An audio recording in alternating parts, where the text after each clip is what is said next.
Podcast here. You got your hosts, Brian, and welcome back, Craig. Welcome back. Long week last week, but we got it. But we got it. All right, guys. Well, this is episode 146, Talks on Tuesday, Top Defense Edition. Adam Scheins come out with his top 9 defenses. We're going to go through that list, see if we agree, and talk about the defenses headed into the season. And we got the headlines of the week as well. We got a starting quarterback who won his position. We have a crazy John Gruden rumor. We've got some baseball news and some NFL injuries right after this.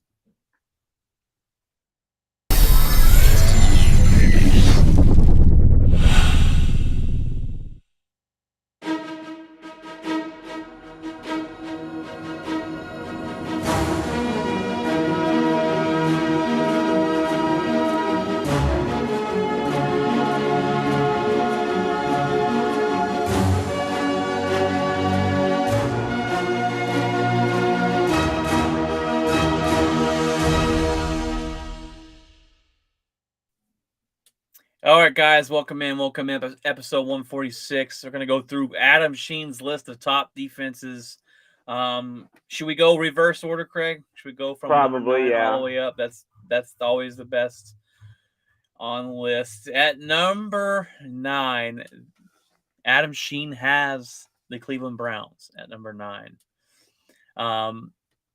Obviously, they got Myles Garrett, who is just an absolute beast. I think I don't know if he's underrated. Do you think he gets the credit he deserves sometimes, or do you think because he's in Cleveland he kind of gets forgotten about a little bit with that I team? think he gets forgotten about in Cleveland, and I also think that he gets remembered for the wrong reasons. He gets remembered for the The swinging his helmet helmet smash. and going, bonkers, and doesn't get remembered for the things that he's done, solidly in the defense that he's played and the pass rush that he creates and things like that.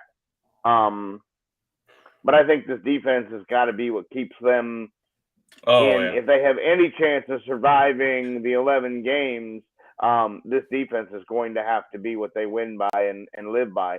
So they're going to have to be better than 9 if they expect to survive the suspension.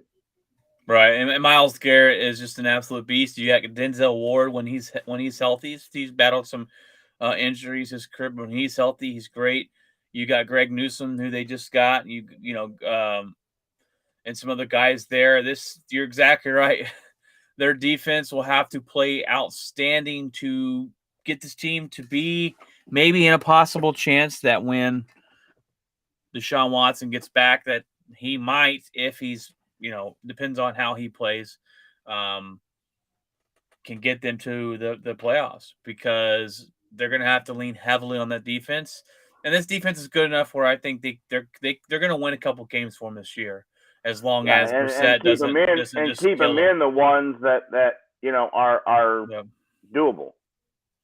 Right, as long as Brissett doesn't just throw interceptions and totally just flunk. I think they could.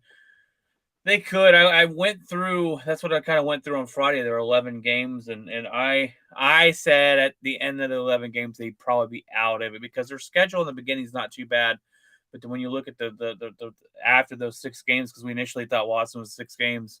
After that, it's going to be hard for them to keep winning games with their schedule. So unless this defense just comes out on fire, which they could, I mean, this team has those players, and they have a good offensive weapons and a good running back and running duo. It's just that with that quarterback there, so I don't think. I don't know. I just don't think they're going to make it. But do you see now that it's 11 games?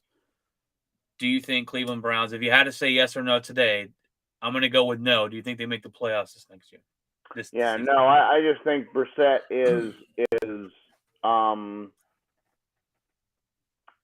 not he's not good enough. He's good enough to keep you in some games in your average everyday NFL, but when that schedule gets tough, I think I don't think he can compete with the top NFL quarterbacks and the top teams. Um, but I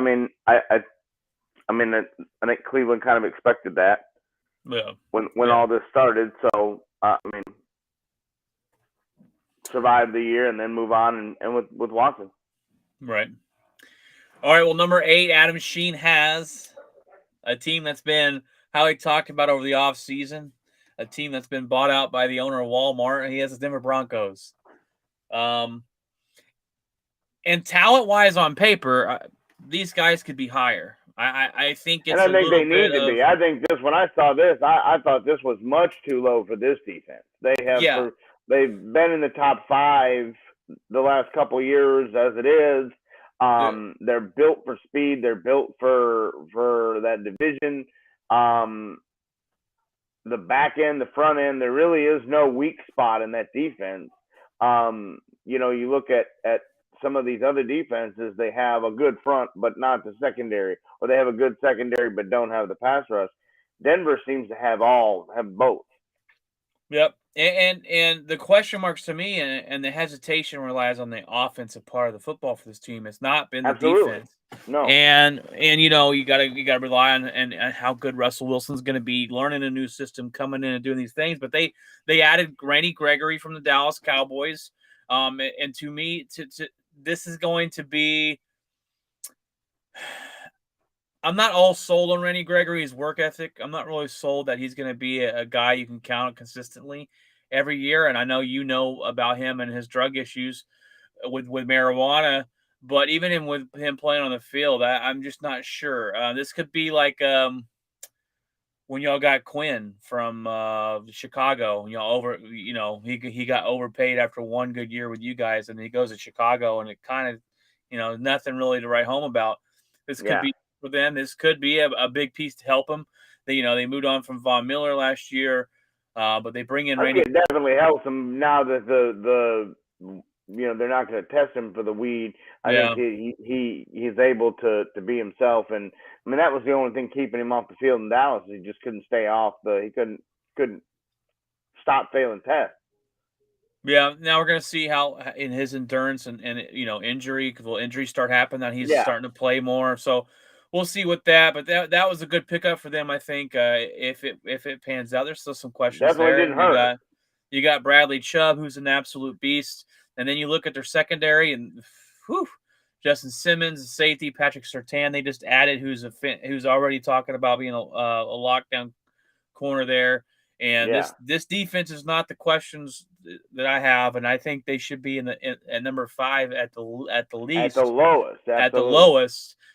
So we both agree this is way down on the totem pole there. But and then adding Randy Gregory allows Bradley Chubb to be able to get to the quarterback a little bit more and not so much pressure relying on. Yeah, it won't be double teamed on that. You can't double team both of them. Yeah, when they had Von Miller and then Chubb, they had to double team one or the other, and then when Von Miller left, they didn't really have that piece. So Bradley Chubb was fighting double teams, and now hopefully that able to allow him to get the single coverage where he can just focus on rushing the quarterback. Number 7, we have the Tampa Bay Buccaneers. They're bringing back a lot of the same guys. Levante David is an absolute stud, and Devin White, absolute stud. Shaq Barrett, a guy that the Denver Broncos regret letting go. Jason Pierre-Paul. Oh no, he's gone. My bad, he's gone. I thought he was still there. Vita Vea, beast. You're not running on this defense. You're just not doing it, and you're gonna have to pass the ball. But they got a pretty good secondary there as well. They've gotten some guys back that were hurt last season, and again, I think this team needs to be higher on the list. And the question marks rely on the offensive side of the football. That offensive especially now with what they've gone through this training camp. I think this is another one that the defense is going to have to keep them in football games, because the offense just isn't going to be your high-powered 30, 35 points a game offense. I think this offense is going to be less scoring and Brady's going to have, quick. He's not going to be able to throw the ball deep down the field. He's not going to have that kind of time. Did you look at their opening schedule? Their first 4 Yeah, games. they're pretty tough. They play the Dallas It's Cowboys. brutal. Dallas, Green Bay. We play them week 3. They play the Saints defense. Dallas, Green Bay, Kansas City, and somebody else is the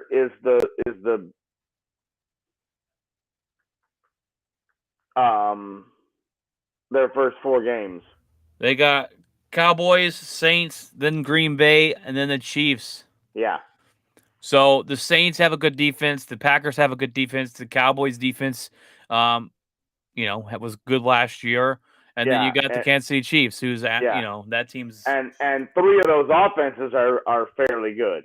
Yeah. So, New Orleans is question mark there because you just don't know about Thomas and Kamara, but man, that's a very brutal start to the season. That you're going to be tested defensively and offensively right off the bat. Definitely will, and you start off game 1, and you're not going to have most of your starting lines missing. Yeah, your center and your right guard for sure. You've got to stop Lawrence and Parsons and any other blitzes they're sending your way. And that's the funny thing about the Tampa Bay Buccaneers is when Tom Brady played in New England, he was a 12-play drive guy. I'm going to dink and dunk it here and there. Tampa Bay, with that offense, they like to thread the ball down the field. Yep. They like to open it up, and he's not going to have that time. That's not going to work. Nope. I don't know if they're going to have to I don't know if their game plan's already changed right now since they know they're pressure, or it's going to have to change during the game. And Brady hasn't been in camp to execute any kind of game plan. He hasn't been. For whatever reason, they say it's a family vacation. He claimed that it wasn't what they're saying it was. It'll be interesting to see if the truth ever comes out about that. A lot of people are saying that it's just,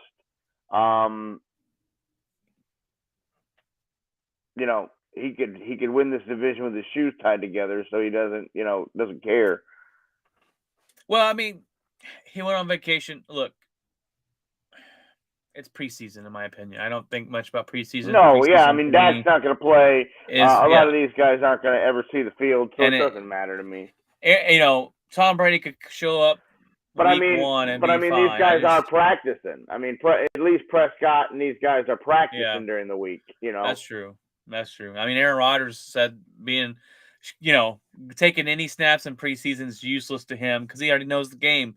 But practicing is a big thing. I'm not saying about the games, but I'm just saying he's not getting any reps at all with any of these wide receivers. Yeah.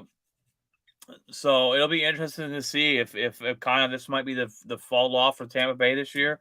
They do hit the first 4 games are pretty tough matchups. New Orleans is probably the question mark there, but we'll see. I think Tampa's defense should be a little higher on the list as well. But we'll see. We'll see where they finish at the end of the year. We have number 6 is the New Orleans Saints, and this team, defense-wise, last year was really good. They get to the quarterback. Cam Jordan's an absolute underrated beast. He's gonna probably play his whole season or whole career there in New Orleans. Marshawn Lattimore, absolute beast as well. They get a new head coach. I'm interested to see what kind of where they're going to go with it. Is he a defensive-minded coach? Do you know anything about Dennis Allen? Is he a defensive-minded coach, or is he? I mean, Sean Payton was obviously offensive-minded, but I just Allen is more on the defensive side of the ball. Defensive side of the ball. Okay. This could be better for that defense.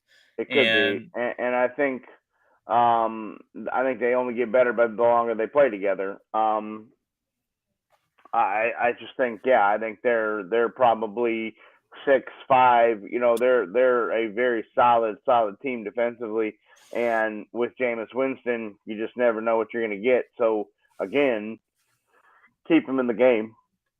Yeah, and they signed Tyrann Mathieu last year. Yeah, and he kind of had a resurgence there, which is good for him, and so they have the the guys to be a good defense, and I think they're going to be steady It's just that, again, we were looking at the question marks on the offensive side of the ball. You've got it all depends on Winston. Is he going to be? And when he was healthy last year, he played pretty good. He cut back on the interceptions. He played really good. So if he can get back to that form and stay healthy, this team could be number. They could be in the wild card. That's one of my predictions, and is that they make the playoffs this year. Yep. But excuse me. Number 5, we have the Los Angeles Rams. Which I don't know about you, but this is low. I thought they'd be top 3 at least, maybe 1 or 2. You got Aaron Donald, who is an absolute truck. There's no stopping Aaron Donald. It doesn't matter what you do. This guy's the best pass rusher, defensive guy that I've seen since Reggie White. And I barely got to see any Reggie White, but I've seen him play, and he was an absolute beast. Aaron Donald's just a stud. There's no ifs, ands, or buts. They got Jalen Ramsey. They added Bobby Wagner there. They didn't sign back Von Miller, but they got Bobby Wagner to kind of take over his spot as a veteran linebacker. This offense got better. They should be top 3, 1, 2, or 3 in my opinion. But he has them here at number 5. I don't know if he's expecting them to fall off a little bit here, but this team is going to be fighting at the end of the season again to go to the championship. So they're going to make that late run probably, but this team's very talented, unfortunately, for us. Yeah, I think I have the Rams as repeat in the NFC, and I think the defense is why they won the Super Bowl. I think Cincinnati was driving down the field, and I think Aaron Donald, Cincinnati couldn't block Aaron Donald on 2 plays, and there's the end of it. So I believe that at the end of the day, this defense is going to be very, very stout and very, very difficult to deal with. And I know that I mean, Donald is basically unblockable. You better double team him. You better get ready. He's going to get his over the course of the game. And just like in the Super Bowl, that he wasn't really a factor all day, but then at the end of the game, when they really needed him, there he is. And I mean, I just think that is a huge defense. Ramsey, Wagner. If Wagner still has anything left that he gave to Seattle, then that's a amazing pickup for that team. So they just seem to get better and pick these guys up and plug them back in, and away they go. And they've had success so far doing it, and I expect them to be one of the top 3 or 4 defenses all year. Yep, definitely. Number 4, this team is there, I think, because this high up because the acquisitions they made in the offseason. We haven't seen this defense be dominant yet on the field. That's the Los Angeles Chargers. And me, you, and Jeff are very high on the Chargers. When we did our playoff brackets, we were pretty high on the Chargers. And this team has, on paper, one of the most talented teams in the NFL. They go toe and toe with anybody. They got Joey Bosa, they got Khalil Mack to pair up with him. They're going to be able to get to the quarterback. They added J.C. Jackson, who's an absolute stud from New England, to go along with Durham and James and Asante Samuel Jr. This team is absolutely loaded on both sides of the football. Yeah. If they can put it together, this team has a roster to make it to the championship. Now, yeah. I think they're at number 4. I think it's maybe a little too high right now to put them there before the season starts, because we haven't seen it on paper. We haven't seen it on the field yet. And the Chargers have always been that type of team that has a lot of hype around them because their rosters are usually pretty good, but then they don't put it together. So I would probably lower them in this ranking. I'd probably put them at 6 or 7.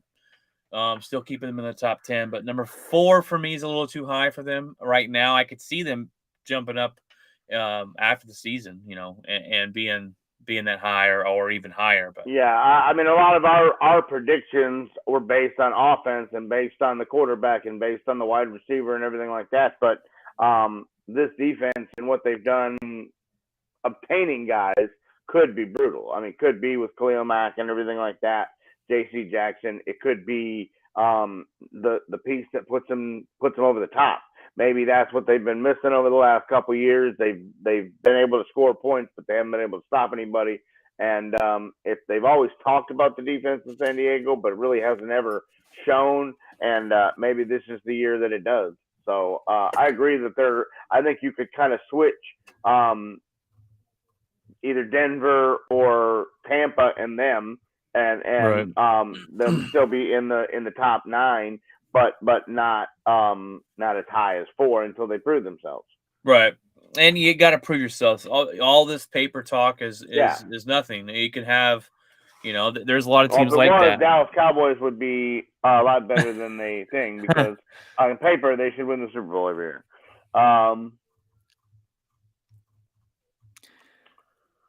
So 3. You got the Green Bay Packers, buddy. Yes, sir. Yeah. I think we lost Devontae Adams. It says here in the article we're not talking about the offense. All right. Yeah. No, we're absolutely. talking about the defense. We added Devondre Campbell we picked up off the streets last year, and he absolute beast, tackling machine. We got Rashawn Gary, who we drafted him from Michigan, and he really didn't pan out right away, but now he's an absolute stud. You add Preston Smith on the other side, Jair Alexander, top 3 cornerback in the league. Stokes was one of the highest rated rookies last year in coverage grades. We added Quay Walker from where was he from? Was that Ohio State? I can't remember what college he's from. Quay Walker. Does that sound familiar? I can't remember what college he's from, but he was really good in college. We're going to see how he pans out here.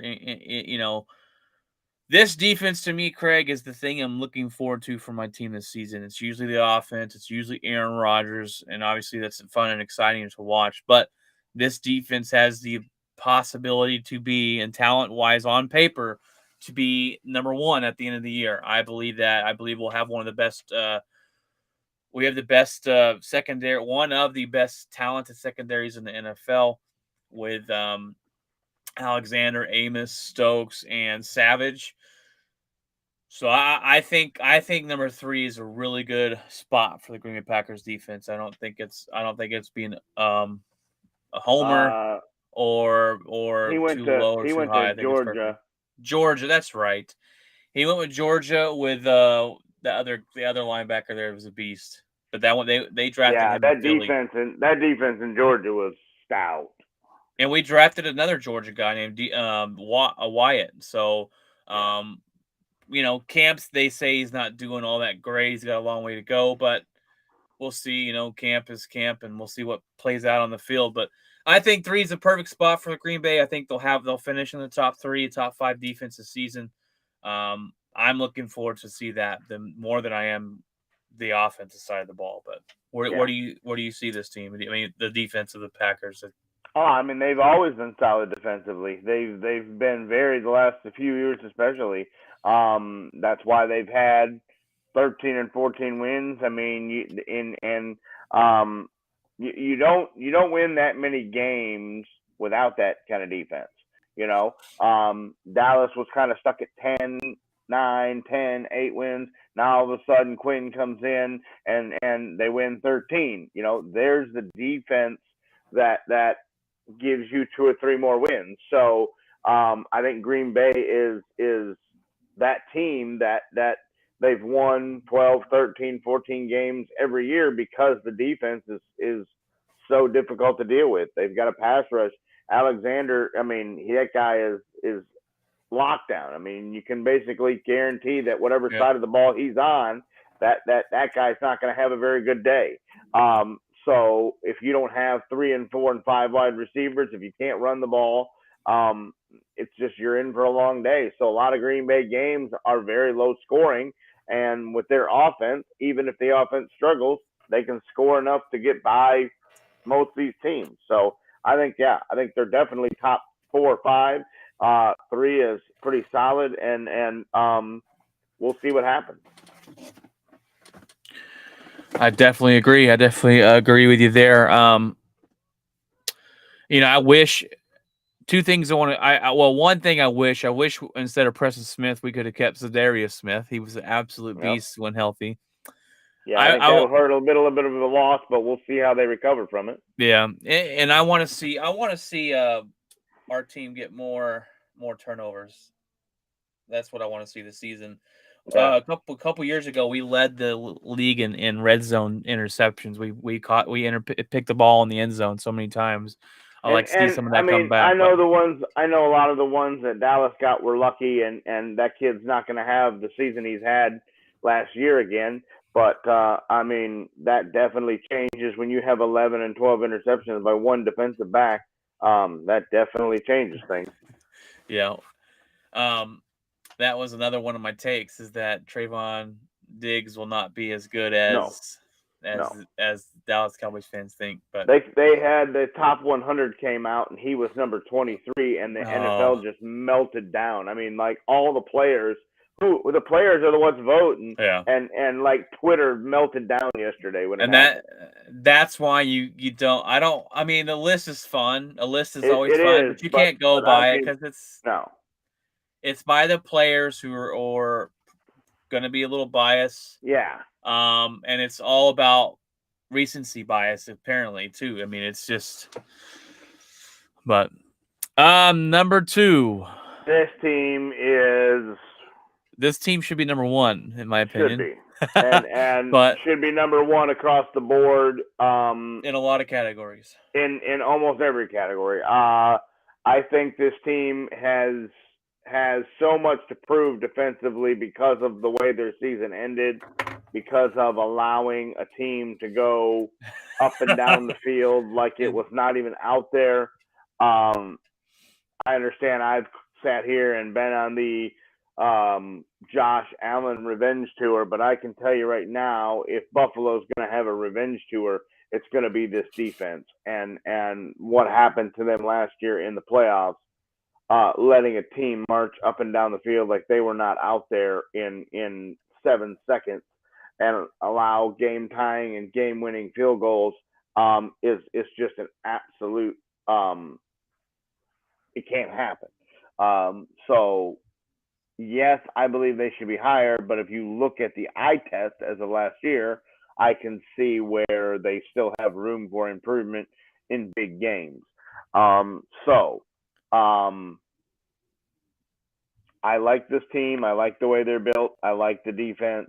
I think it's solid, but they do have something to prove this year when it comes down to playing in against your top NFL teams. I need to see some lockdown improvement, not letting teams just march up and down the field whenever they want. Who's their cornerback that's really good? Trayvon, what is it, White? Yes. He needs to stay healthy. He does. That's been his biggest Achilles heel, is he's always hurt. He's very talented. They add in Von Miller to this defense, which we saw with the Rams last year. He still had plenty left in the tank. And the one guy that I've kind of followed in college and went to Buffalo is Ed Oliver. And I thought he would be more of a presence, but he they say he put up his best his career best 10 tackles for loss last season, but that's not the stat you want. You want sacks. And so Ed Oliver is a guy that I think could play better. He's been in the league for 4 years now, I believe, 3 or 4 years. 3 or 4, yeah.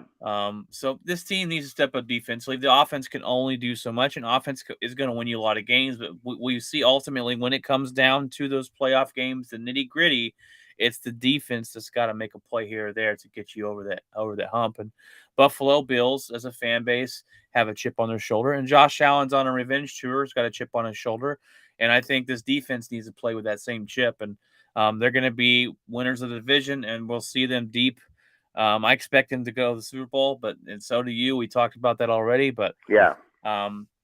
Number 1, The number one is the This San was Francisco the 49ers. yeah, this was a surprise to me. I mean, I like them defensively, but I don't think that I would call them the best defense in football. I just don't. I mean, if you're the best defense in football, then I would think that that should win you a lot of football games. And I think the offense had to win their games last year because,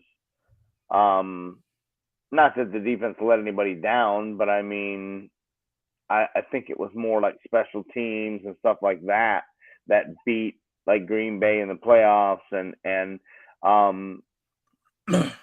I guess that falls under defense. Their defense. I mean, their defense shut down Aaron Rodgers.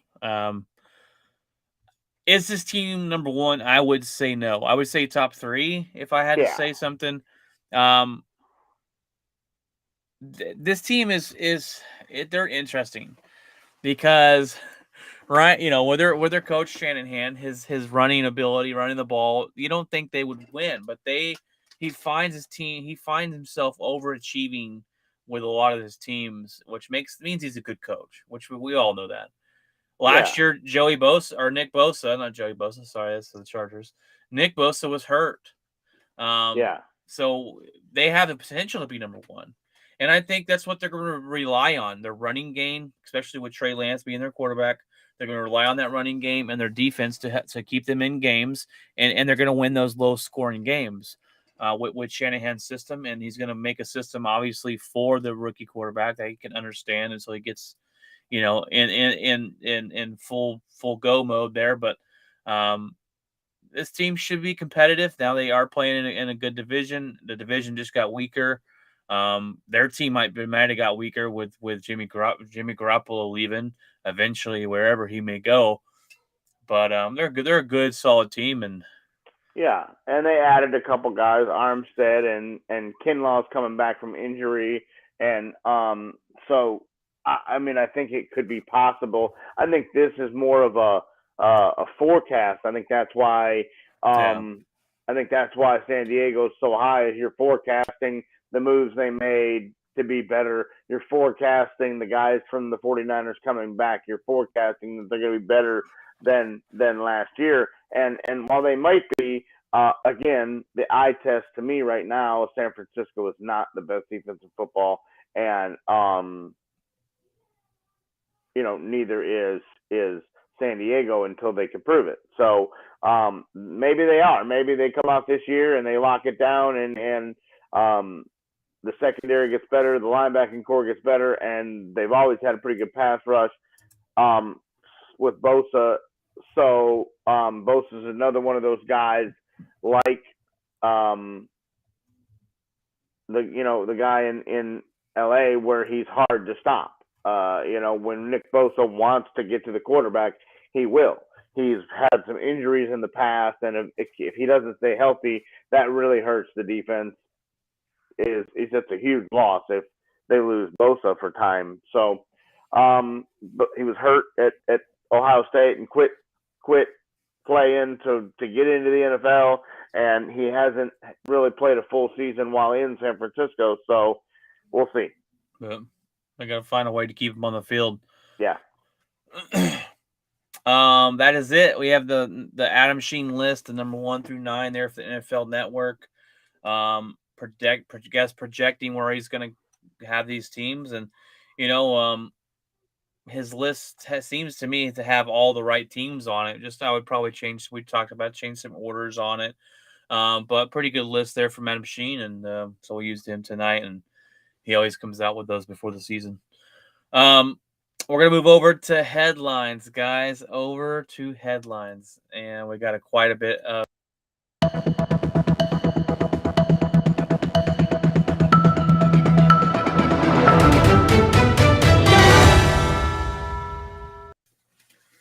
All right, guys, before we get into headlines, I want to let you know we are live streaming to YouTube, Facebook, and Twitter, I believe. I took off the Twitch stream until Jeff gets that fixed, because last week I'm live streaming to some video game. Yeah, we've gotten a couple random comments where Why are you coming up on my World of Warcraft, Yeah. gaming? I had a guy, the only one to comment, 8 comments going on and on and on. I'm like, Yeah, and I have to look at them in case they're for the show, but I'm like, shut up, absolutely. dude. I don't care. So I Yeah, took and that off. it seems to happen more when you're doing solo than it happened to me a couple times. You're Yeah. like, why am It I? throws I you don't off. know. It's Yeah, solo. You're by yourself. You're trying to read. But we're live streaming definitely to YouTube and Facebook, guys. You can find us on all podcast platforms. After the show, we download it to all the podcast platforms. So we're gonna head over to the headlines. We got a situation out in Carolina, which we all kind of knew. I mean, they named Baker Mayfield the starting job in Carolina. He's beat Sam Darnold. What's next for Sam? Do you think he goes and starts somewhere? Do you think he goes as a back? He's that journeyman backup guy. I think he leans more towards that, but I don't know where he goes. And I mean, Carolina's paying him pretty good. I would just kind of hang out, see if Baker needs anybody, and maybe in the off season go talk to Seattle. I don't know what his contract. I'd have to look up what his contract is. But and who knows? I mean, I think you see what Baker does and see, because they haven't extended Baker yet. They haven't given Baker a long-term deal yet. So if Baker doesn't work out, then maybe you slide right back in there and take your team back next year, or maybe if Carolina doesn't give him a long-term deal, they just take him for this year and it's an audition, and then Baker goes and signs in the offseason and signs an extension somewhere, then Darnold can deal. I just don't think there's anywhere for him to go other than maybe Seattle. I think that would be the only place that he can walk in and be the day one starter, because he's better than those two guys. I got another one for you. A cheaper option for maybe the Giants.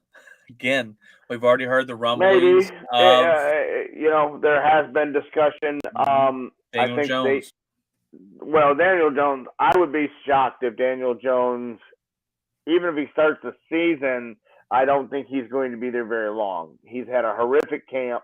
Tyrod Taylor has looked better. And for me, I think after all the things that have happened to Tyrod Taylor, with the getting the needle stuck in his lungs and collapsing his lungs, and that's how Herbert got his start. Herbert got his start in San Diego, and do you think he paid that guy? I don't know. I mean, I would look up the bloodline of that trainer to see if he's related to Justin Herbert somehow. Maybe he had some money on a game or something. Yeah, I mean, it just has happened to Tyrod so many times where he's the starter, and then it happened in Cleveland.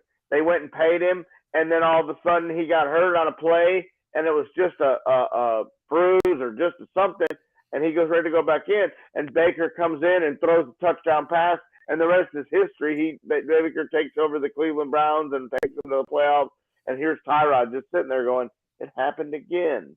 It happened here. It happened there. It seems like every time he gets a chance, something happens. He has to leave a football game, and he gets Wally pipped and doesn't have a job. And so you hope for the sake, if as a Dallas fan, I want Daniel Jones to start every game. But, yeah, you do. But as a football fan, I think Tyrod Taylor deserves a shot and deserves a chance to have a full season where he's not looking over his shoulder wondering what if he throws one ball to the dirt, who's coming to get him and who's going to back him up, and if that guy's going to have a solid game. And there he is holding the clipboard again. Right, and going back to Carolina, this is Matt. This is going to win Matt Rule his job, or going to cost him it, or put him in the unemployment line. And I honestly think, look, you made your decision on Baker. I think keeping Sam Darnold there is just going to have Baker Mayfield peeking over his shoulder. I think the right decision is to say, I made my decision. I'm 100% with it. I've got to trade Sam Darnold now, no matter what. We'll trade him away for nothing. If we have to get him out of here, this is the guy I'm riding with, and you're going to have to ride or die, because the The only problem is, I believe their third string quarterback just had a Liz Frank injury and is going to miss the rest of the season. So I don't think at this point they have a backup if they got rid of Darnold. Yeah. Well, I'm just saying that if that is the right team, right? I'm not sure. I don't know who the third string. I have no clue about it. The third string. You want to look that up real quick. But what I was saying was, Matt Rule, if he has that, looks like he's making having two starting quarterbacks means you have none, and to look like he did, couldn't make up his mind. Matt Corral just they put him on season-ending IR. Yeah, with that so foot. They have PJ Walker, but I don't know if that would be a sufficient. That's an backup. Acceptable backup. I just think if you keep both guys now, it looks like you're indecisive. I think you need to go with Baker. You've got to get Sam Darnold out of there, and maybe you trade him to the Giants. Maybe you trade him somewhere else. But I think from now on, the Flyers are gone on Sam Darnold, and I think we know what he is. And I think that he's going to be that journeyman backup guy like Fitzpatrick was, where he goes bouncing from team to team. This next story is kind of crazy. I don't know if you heard this, but I was watching it. I was watching it when it happened. Apparently, there's a story out that Tom Brady and Gronk was going to go to the Oakland Raiders, and they were setting up a deal. He was leaving New England. He was going to go be an Oakland Raider, and John Gruden said, "No, thank you. I don't want him." And there's that infamous interview with Tom Brady saying, "Are you serious? You're going to keep this effing guy over me?" And now we're speculating that is Derek Carr. But if I heard this and I'm an Oakland fan, I'm jumping off a bridge. John Gruden, are you kidding me? Who wouldn't take Tom Brady and Rob Gronkowski? They probably win the Super Bowl. He went to Tampa Bay and they won the Super Bowl. Now, I would be outside my mind. You're going to tell me you're going to take and keep Derek Carr over Tom Brady? That's asinine in my opinion. Asinine. Yeah, no, yeah, absolutely.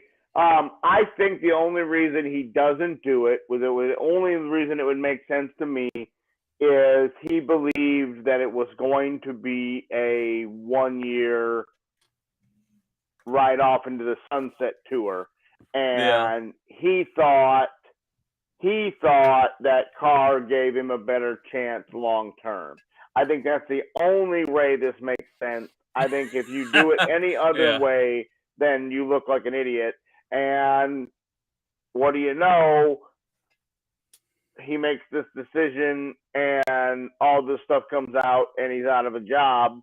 Kind of looks fishy now as to why, you turn down the GOAT quarterback and a very good tight end. I would, if I was the owner and I said, "John, you have all the control in the world," and then you came to me and said, "Yeah, Tom and Gronk wanted to come here," and I said no, I would have been like, "Well, you're fired. What are you doing?" And when he made the statement today, he sure didn't go all in full denial mode of that didn't happen. He was just kind of like, "Yeah, that's Dana. He says some stuff and blah blah blah blah blah." And Dana White is a huge, he has a huge suite there. He's and it's right next to the owner one, and he's in the owner's box half the time. I fully believe that especially the negotiator that Dana White is, that this story could very well be true. And Dana didn't want to tell it. He caught him. You could tell that it caught him off guard when Gronk brought it up. Yeah. Whew. So if this ever gets confirmed to be realistic, then man, we have. The Raider fans are like, well, that's the one that got away. Yeah. Raider fans are gonna cry themselves to sleep.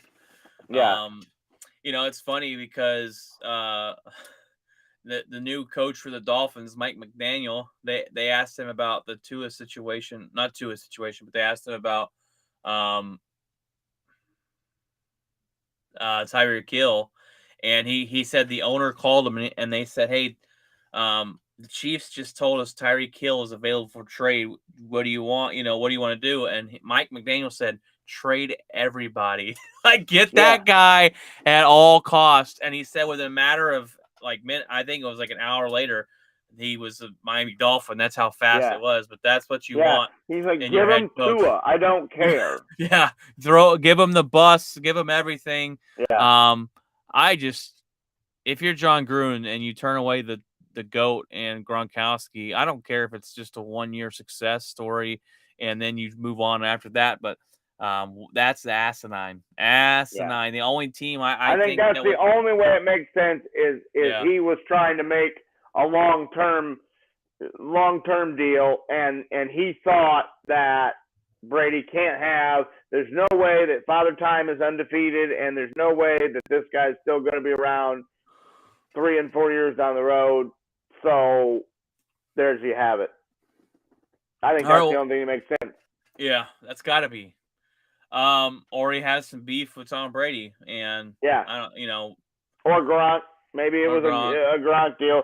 Not everybody can handle that kind of guy in a locker room. yeah. Um, so Well, our next headline, we got a couple injuries to get to. We have first the Giants' first-round pick, Kayvon Thibodeau, will miss 3 to 4 weeks as he sprained his MCL in a preseason game the other day. That sucks for them. This guy was an absolute beast in college, and I was looking forward to seeing him on the field, but he will miss those 3 to 4 weeks.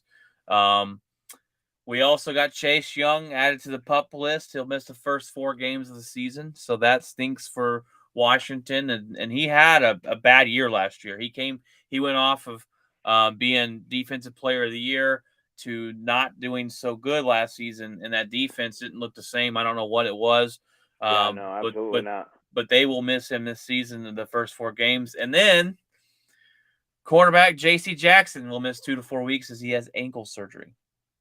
So that's not good news there for San Diego. Not San Diego. I have them LA. still in my LA and not the Rams here, but um Yeah. the Chargers. But some key guys missing, and you hate to see it. I don't like to see injuries to Yeah, anybody.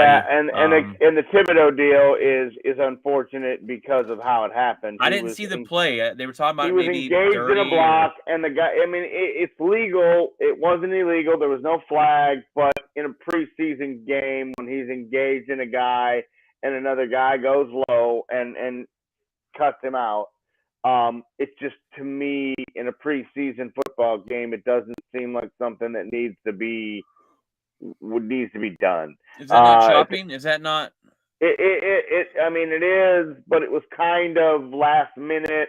Like even the coach said, we don't see that it was illegal. It was a good block, but maybe what not in a preseason football for game? preseason football. But we're gonna move on. We're gonna get deal.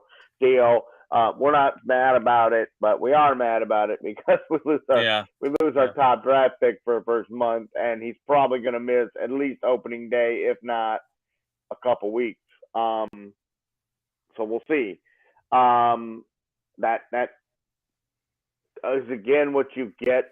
The risk of playing these guys in the preseason is you've Yeah. seen so many.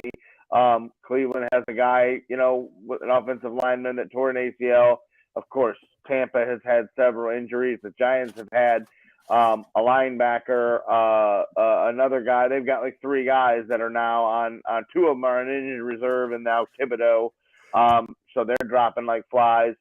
So it's been a very, very rigorous preseason for a lot of teams. So when these fans say, "Well, no, I don't understand why nobody's playing in Dallas and why these guys aren't playing," well, this is why, because they don't want Right. anything freak to happen and your season's over before it ever starts.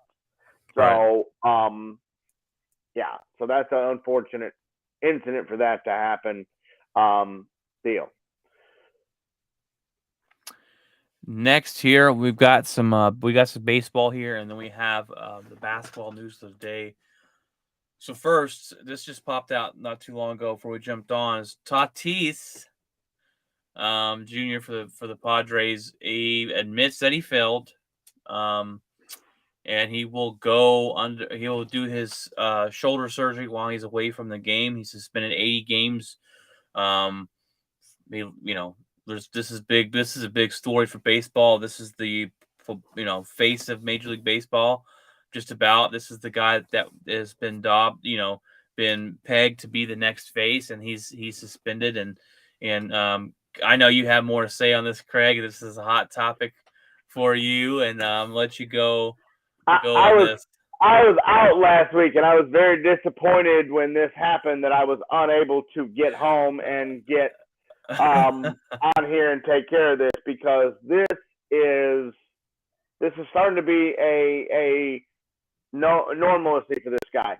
Here's a guy who has all the talent in the world, and they gave him, without really ever seeing him, they gave him a $300 million contract, and they said, we're going to make you the face of this team. We're going to back the truck up. We're going to give it to you. And in baseball, that money's guaranteed. He could go out and hurt himself tomorrow. Well, when they gave him that contract, they wanted to put a stipulation in that he couldn't ride his motorcycle. And he told them, if you do that, I'm not signing it. And not only am I not signing it, I'll never play another baseball game in San Diego again. He's like, that's ridiculous. I'm a grown man. I can ride my motorcycle. Well, in the off season, he breaks his wrist riding his motorcycle. And where the Padres could have been right there, upset and feel that here's some immaturity by this kid, they stuck by him and they said, you know what, things happen. We're going to get him back. He's going to be fine. Okay. Well, then this happened.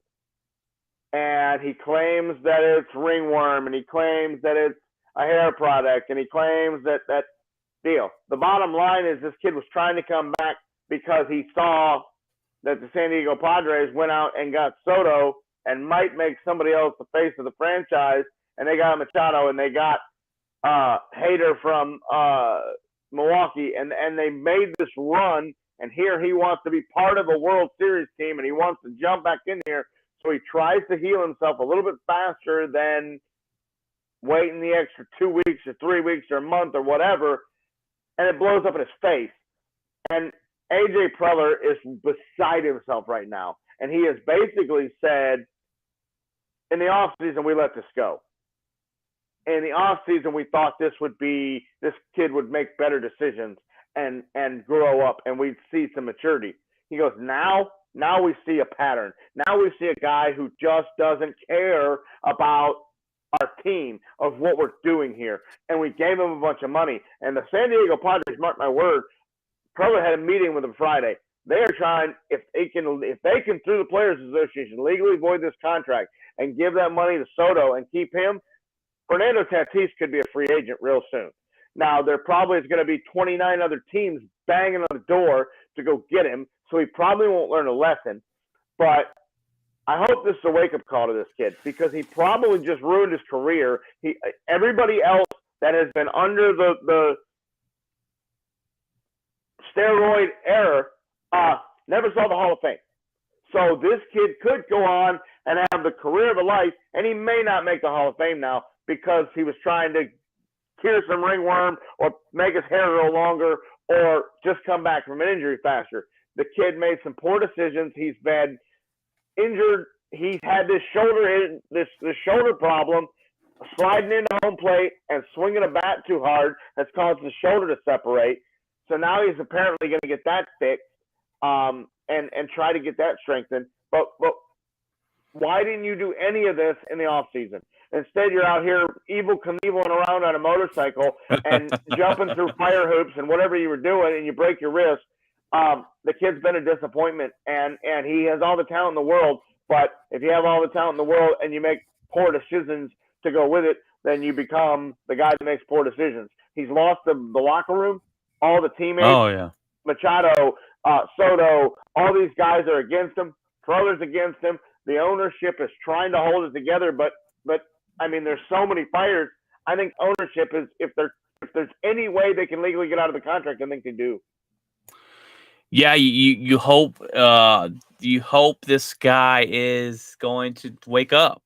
And this has been a very public fight, and it reminded me. I talked about this a little bit ago. It reminded me of the Cardinals and Kyler Murray. It's a very public fight.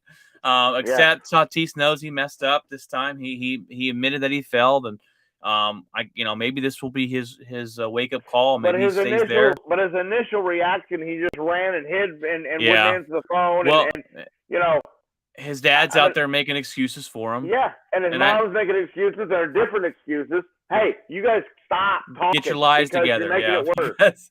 Well, and that's kind of what I went on last week. I went on a little rant. Was it Tuesday or Friday? I went on a little rant about you broke the law of baseball. Yeah. It's time to do the consequences. His father's out here going, well, maybe they shouldn't suspend him this long. But this is a month later that he did it. Yeah. Well, after the meeting with Preller, after the meeting with the organization, they finally told him, hey, you need to man up or we're going to be done. Yeah, and I don't know if they are. Because I don't think they're going to let him go. I think maybe 3 strikes, you're out type of thing. He's got one more. He's got to win over that locker room. He's got to prove himself. Yeah. Good luck. Good luck with that. But, his father's out there saying maybe this is bad for baseball too. Maybe they shouldn't have suspended him so much. Those are the rules. That's the Quit rule. making your excuses. You can't just go, this was the face of the franchise. It doesn't matter who you games. are. It doesn't matter who you are. He broke the rules. Own up to it. Own your mistakes. There's a lot of people in this world nowadays that won't do that. Own up to your mistakes like a man and move forward and try and do better. But this guy is on a path to find himself off this team very, very fast. Yeah. Well, we have Ozuna from the Atlanta Braves. He got arrested for DUI the other night, and he goes back to the first game to Atlanta to play, and his own fans boo him. And let me give you a clap, because Atlanta Braves fans, that's great. I love it. You don't see this very often, but this guy needs to be held accountable. This guy needs to be held accountable. And his own fan base said, hey, we're not going to accept this behavior. And I think, especially if after his he got domestic, what was it? He got arrested 2 years ago for a domestic dispute. In the offseason, he got arrested for domestic for violence. choking his girlfriend. Went away. Now. Yeah. And now you got this, and this is the way to find yourself off a team. Absolutely. And the team that those guys are building, and the core that they're building, they're giving Acuna money. They're giving they just gave their catcher. They just gave all those guys are locking them down long term. And Austin Riley, they just locked him down. And that core is going to be together for a very, very long time, and they're all young. Atlanta's going to be good for a very long time, and if you don't want to be a part of it, well, then that's fine. Yeah. And that's exactly what Ozuna's going to do. And all those guys are class acts, Riley and Acuna and Ozzy Albies and all those guys, Darno. All those guys are class acts. Their nose are clean. The organization's clean. So to have a guy like this in your organization, good on the fans for see it. You don't ever see it in any sport. No. You got Deshaun Watson. The Cleveland fans are cheering him. You got, this thing with Tatis when he comes back and hits his first homers, the fans will forgive him. So Atlanta, good on them for doing it. Yeah, it's fantastic to see a fan base make him own it. And I could see them trade him away in the offseason because I'm surprised he's still on the team after the domestic violence and strangulation of his girlfriend. Absolutely. But they gave him a second chance, and he goes out during the season and gets a DUI. Where's your head at? Are you committed? You're here in a pennant race, and you're out here getting DUIs. Yeah. Insane. It's asinine. I've said that word like a billion times today.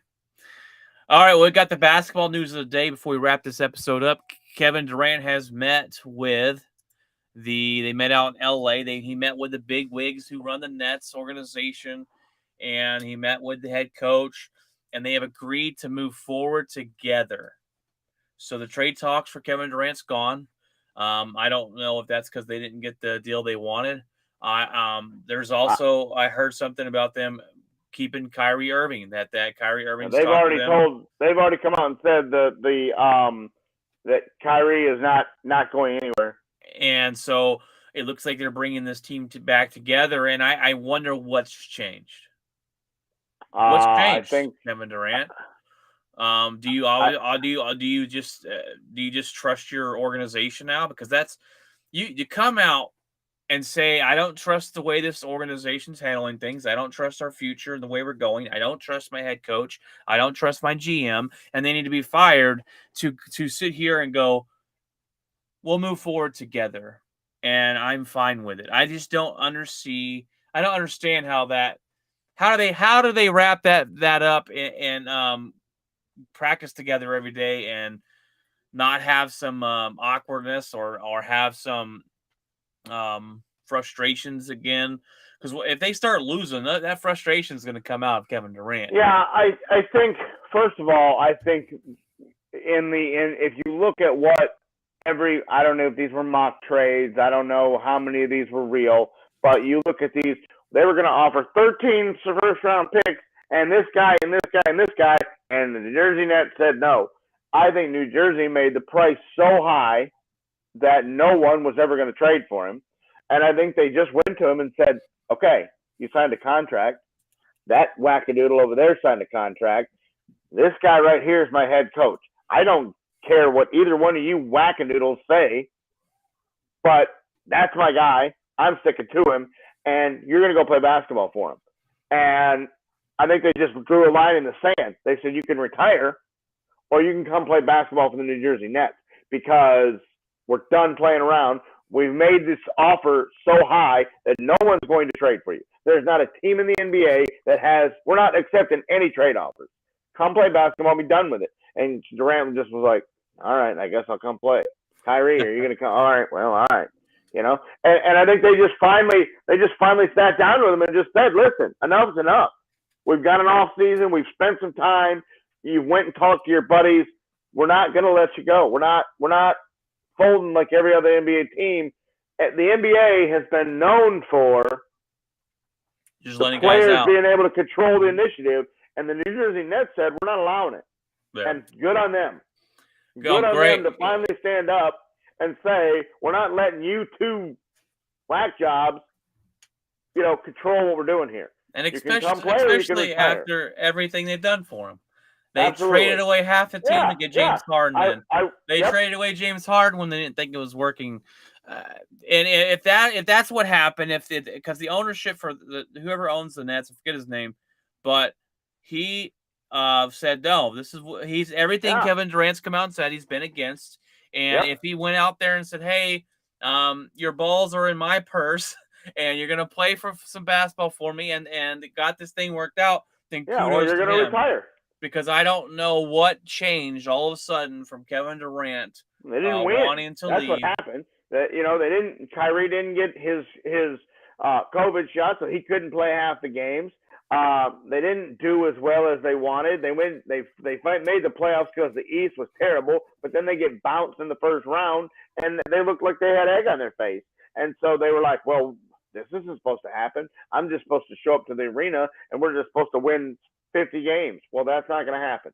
So if you want to practice and you want to listen to the coach and you want to do what you're supposed to do, that's fine. But until then, go sit over there because we're not trading you. And good on an NBA team for finally standing up and saying, we're not dealing with this.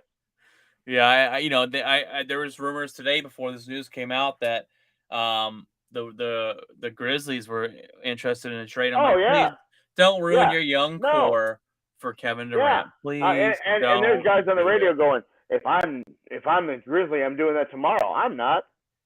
No. I'm not doing that at all because I've got young guys, not Kevin Durant, who could blow his Achilles and be done tomorrow. I'm done with that. Yeah.